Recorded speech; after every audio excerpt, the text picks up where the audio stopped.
Sir Joseph. I will explain the different classification of Philippine folk dance. What is Philippine folk dance? Philippines is home to several folk dance such as Tinikling, Pandango, Cariñosa, and Subli. It's a way to express, share, connect, and with their traditional culture. These dances have been performed all over the world. Number one, Cariñosa. Cariñosa is originated in Panay Island and was introduced by the Spaniards during their colonization in the Philippines. It is related to some of Spanish dances, Cariñosa with Maria Clara for girls, and Barong Tagalog for its Spanish dances. Number 2, Subli. Subli is a ceremonial worship performed as a tribute to the Holy Cross, referred to in the vernacular as Mahal na Poong Santa Cruz. Subli is derived from two Tagalog words, sub and bali means broken. 3, Tiklos. Number 3.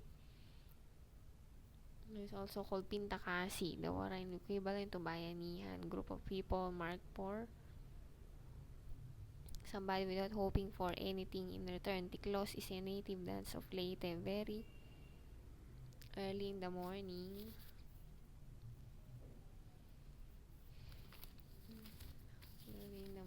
the leader of Tiklos beats the tambora, a kind of drum.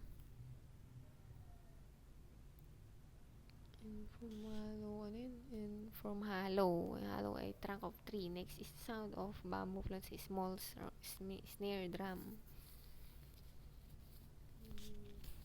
Number 4, Tinikling. The name Tinikling is a reference to birds locally known as Tinikling, which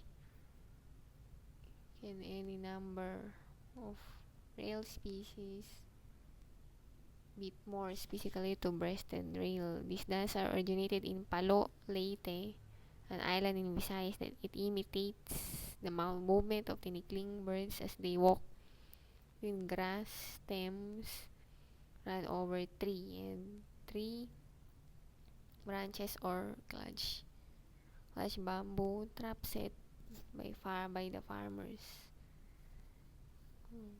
5, Pandango sa Ilawan. It is a Philippine folk dance and has become popular on the rural areas of the Philippines. The dance evolved from Pandango, a Spanish folk dance which arrived into the Philippines during Hispanic period. This dance together with Jota became popular kung the ilustrados or the upper class, and later adapted among local communities. Pandango is timeless folk dance allegedly originating from Mindoro. This dance of light stimulates the fireflies in night. Balancing a cups. Polka Sanayon, number 6.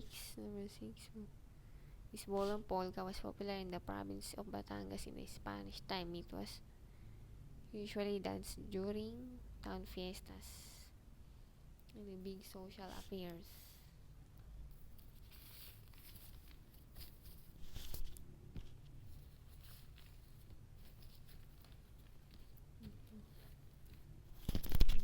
Next is Polka Sanayon. The dance has an average difficulty with different variations of the polka step being used. The costume are Maria Clara or Balintawak style for women, and for men, Barong Tagalog or black and white trousers. When performed for demonstration, dancers may be grouped into sets of clips or in squares.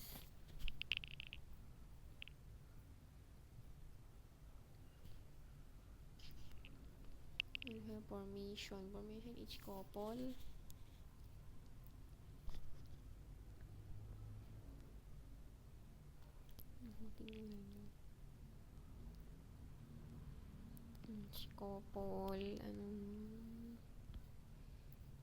occupy a corner of a side with imaginary square, or they may be arranged in long waist formation. sa kuting. That's all. That's all of my video report in P.